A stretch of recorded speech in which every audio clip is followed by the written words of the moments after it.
Assalamualaikum warahmatullahi wabarakatuh.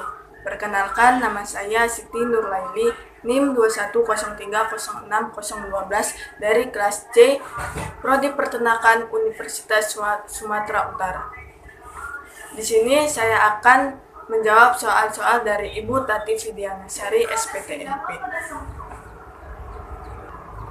Soal pertama, yaitu jelaskan 3 sistem kondensasi pada tubuh. Yang pertama, sistem dapar darah. Larutan dapar darah atau larutan penyangga adalah larutan yang mengandung campuran asam lemak dan basa konjugat. Secara alami, sistem dapar bikarbonat digunakan untuk mengatur pH darah, karena darah mengandung sistem dapar asam bikarbonat dan garam bikarbonat. Untuk mempertahankan pH darah tetap normal, yaitu 7,4, diperlukan perbandingan kadar garam bikarbonat kadar asam karbonat, yaitu 20:1.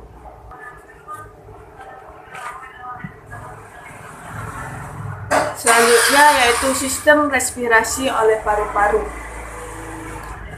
Paru-paru di bawah kendali medula otak, mengendalikan karbon dioksida, dan karena itu juga mengendalikan kandungan asam karbonik dan cairan ekstraseluler.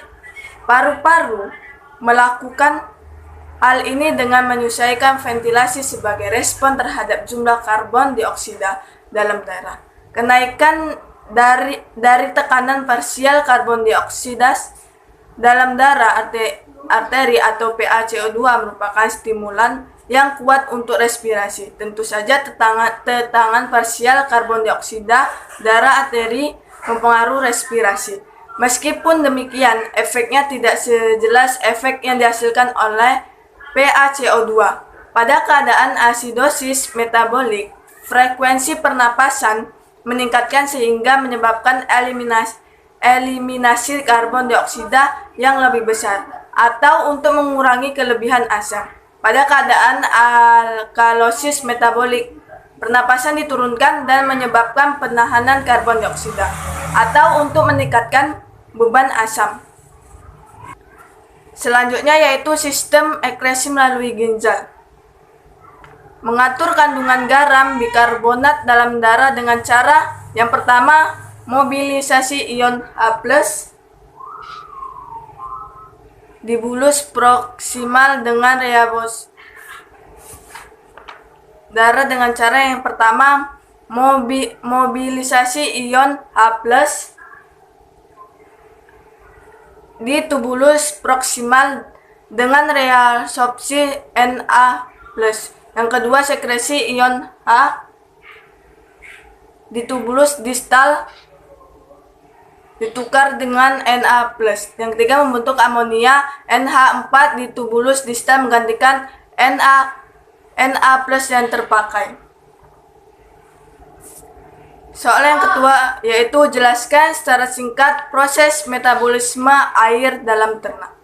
Sistem metabolisme air dalam tubuh ternak.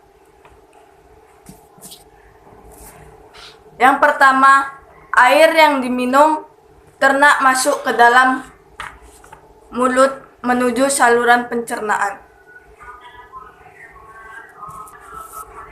Selanjutnya yang kedua, air masuk melalui pembuluh kapiler ke dalam darah yang akan dialirkan ke seluruh tubuh ternak.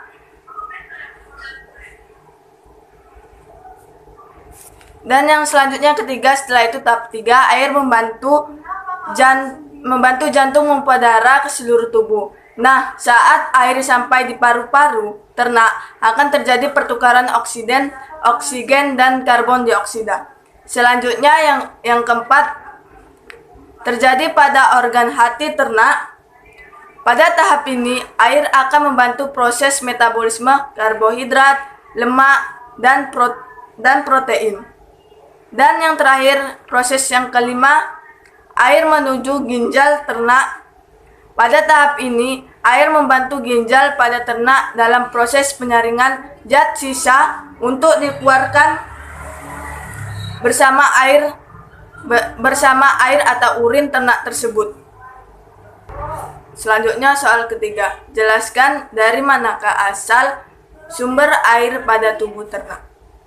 Sumber air untuk ternak berasal dari yang pertama air minum. Air yang bersih adalah air yang segar atau bersuhu ruang dan terbebas dari cemaran bahan-bahan berbahaya. Yang kedua, air yang terkandung pada makanan seperti pada pelet dan rumput.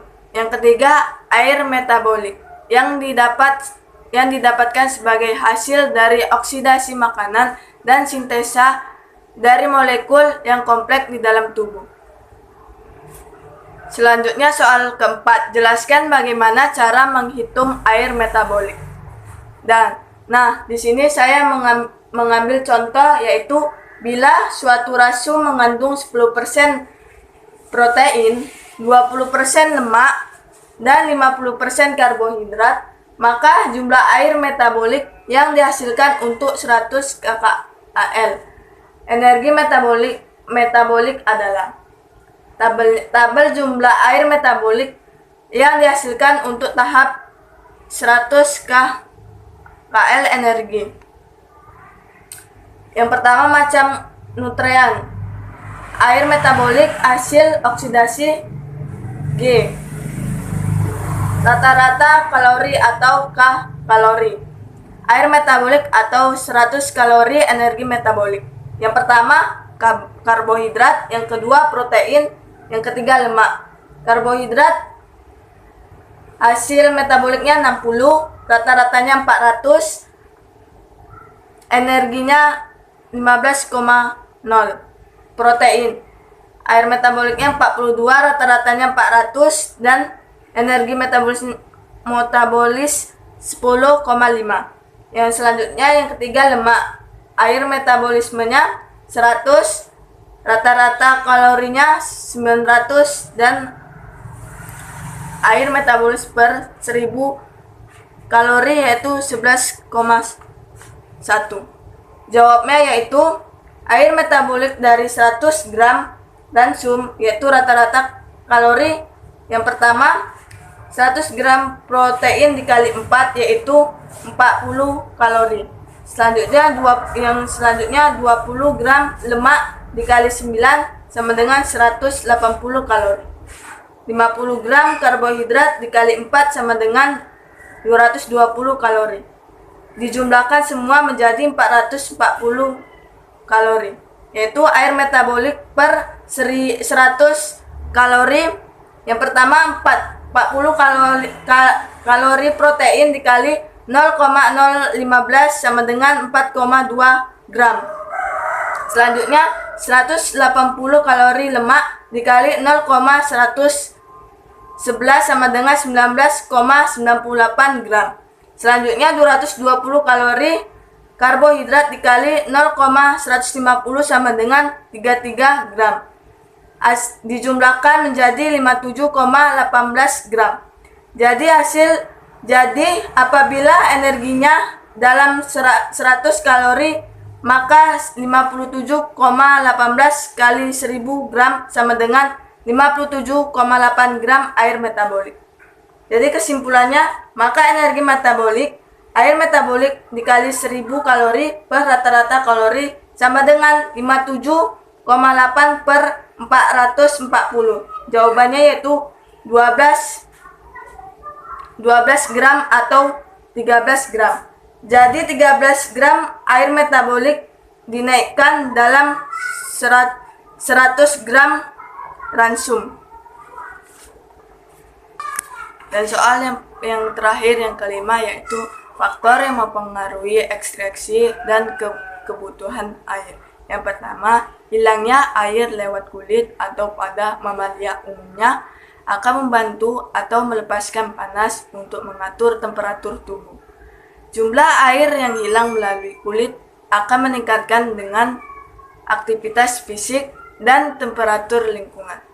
Yang kedua, hilangnya air melalui ginjal sebagai air seni atau urin. Ini sangat dipengaruhi oleh banyak faktor atau pakan yang kadar protein dan mineral yang tinggi akan meningkatkan hilangnya air melalui kencing.